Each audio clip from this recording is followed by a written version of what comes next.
آياته وكتبه ورسله لا نفرق بين أحد من رسله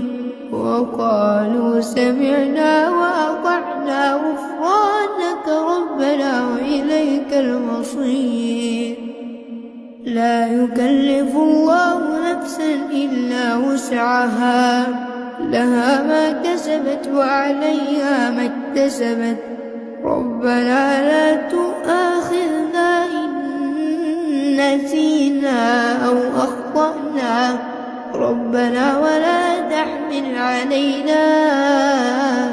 إصرا كما حملته على الذين من قبلنا ربنا ولا تحملنا ما لا طاقة لنا به واعف عنا واغفر لنا وارحمنا أنت مولانا